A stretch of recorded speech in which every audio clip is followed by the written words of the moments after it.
Hello and welcome to this video about how I capture and store rainwater to use in my garden. Now, I posted a video about 4 years ago, that the link should be up here, explaining the setup I've got, the pump and how I connected it to the hoses. So if you want to know more about that, make sure to watch that video too. Today I just want to talk about how I've expanded the system that I use, share some insights that I've learned over the years, and also give you a couple of takeaway tips that might be useful if you're looking to set up a rainwater harvesting system in your garden or allotment. So let's start with the tour. It starts with this water butt here where I capture the rainwater from the back half of my house. It's fed by a downpipe that's also connected to the shower and hand basin in my bathroom.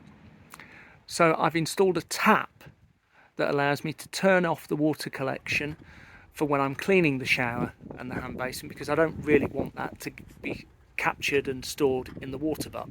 So this watering butt is on a stand so that I can fill a watering can directly from it using the tap.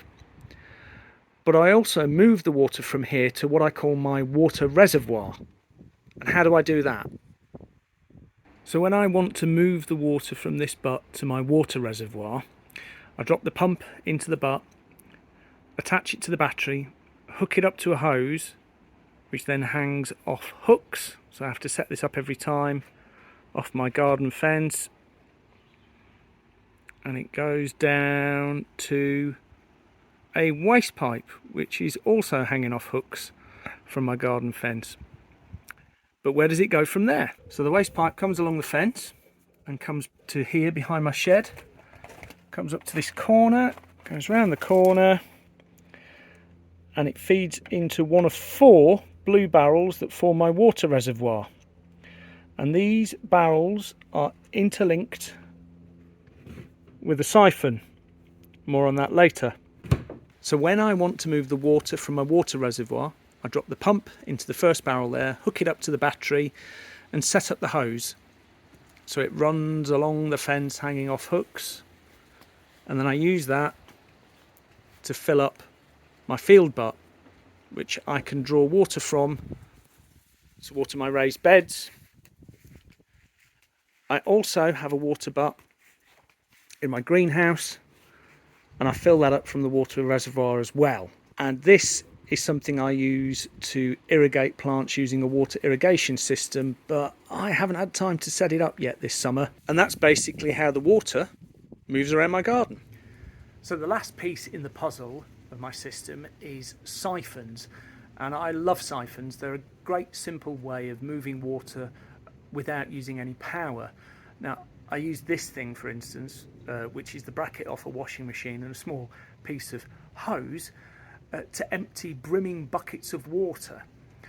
Now on my greenhouse I have a couple of buckets that capture water from the greenhouse in downpipes, and invariably by the time I remember to empty them they are absolutely brimming full. And if you've ever tried picking up a completely full bucket of water, you'll know that you end up spilling it on your feet or losing any of it, and you don't want to do that because the idea is to capture all the rainwater. And this helps me empty that down a little bit so I can move the bucket around without losing any water. Now I also use siphons to connect the water reservoir butts behind me, and I will show you that in a moment and also explain how I set them up. So how are these 4 barrels daisy chained together? Well, there is a siphon hose connecting each barrel, and the hose is full of water and it has a pebble on either end of the hose which just weights the end down, so that when I just fill one barrel up, the water then equalises out between all 4 barrels to the same level. And so I only need to draw the water out of one barrel, and again the levels will equalise out and they're all about the same height. So how do I set up one of these siphons? Let's find out. And like I said, the siphon hose, it's literally got a couple of pebbles taped to either end, so they're weighted down. And I need to fill that with water, and then that will equalise the water out from the other barrels effectively into this one here. So I'm going to give this a go. This should be entertaining with only one hand free.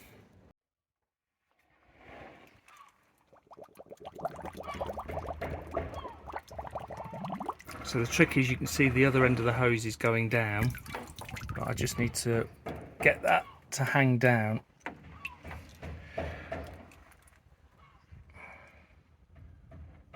Okay, let's assume that is good. I just need to get in position, cover one of the hoses up, open it up again. Okay, so I'm going to drop the other end. That's going to go down to the bottom, and then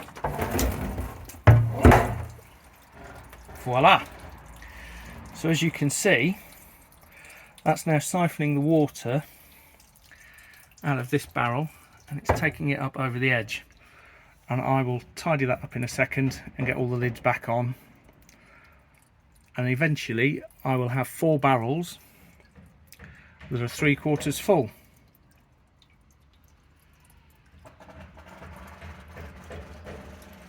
So I said earlier there were a couple of things that I've learned from using this way of capturing rainwater.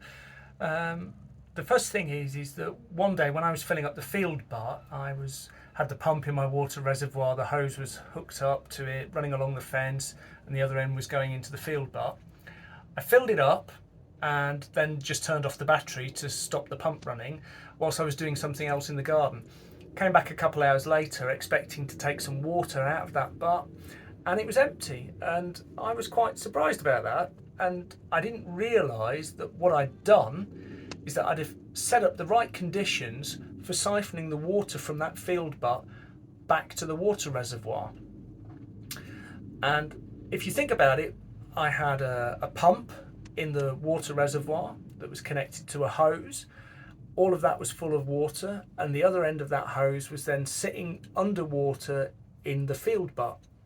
And because the field butt is a watering can's height off the ground, and the water reservoir is on ground level, that was enough of a height difference for the siphon to operate and for it to just draw the water back into the water reservoir. Now, I didn't realise it at the time. I thought pumps were just a one-way system. They only pumped water through them and out their outflow.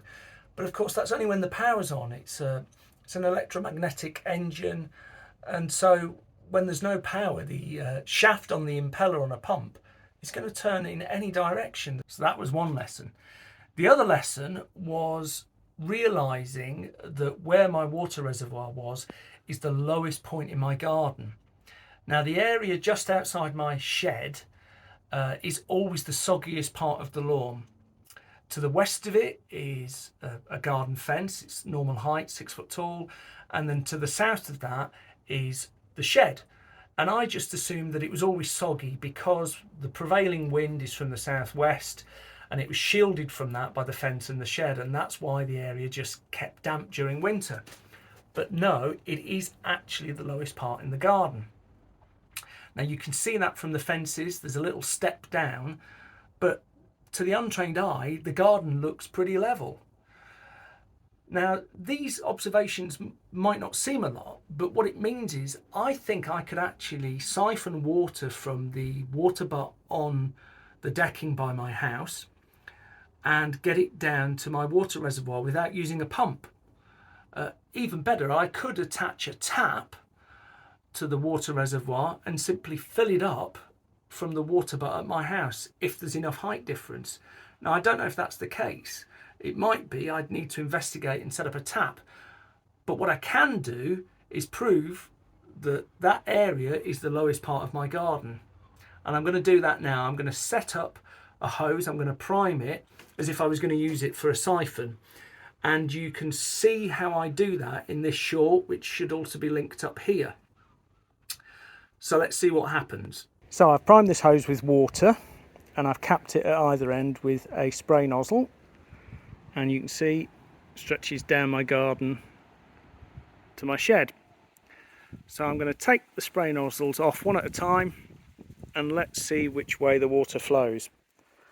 My money is not here, but at the other end. Okay, so let's take that nozzle off, and the tray underneath is just to try and show you how much water is coming out. Okay, so there's a little bit of water coming out, but not a lot.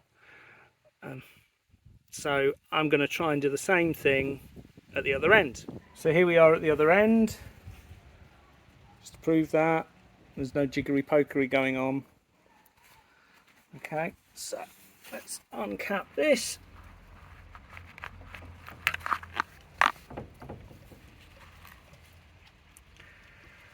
Well, I think that's a bit more conclusive, isn't it? You can clearly see which way the water is flowing, and that clearly shows that we are effectively downhill at the bottom of a slope. So what about those takeaway tips that I promised? Well, if you are capturing rainwater at your house and your house is at the bottom of a hill, say, what that means is that if you want to get the water from that point to the extremities of your garden, you're going to have to pump it uphill, because you won't be able to use siphons, you won't be able to let the water flow freely to the extremities of your garden. Conversely, if your garden or allotment is at the top of a hill and the extremities of your garden are at the bottom of that hill or slope, then you'll be able to let the water flow easily and freely to those points and fill up water butts if you've got enough of a height difference. And that could prove quite useful on an allotment. So there you go. I hope that's been some useful information. And if I have mansplained too much, then feel free to tell me off. But if you've enjoyed this, give me a thumbs up and a like. Thanks very much.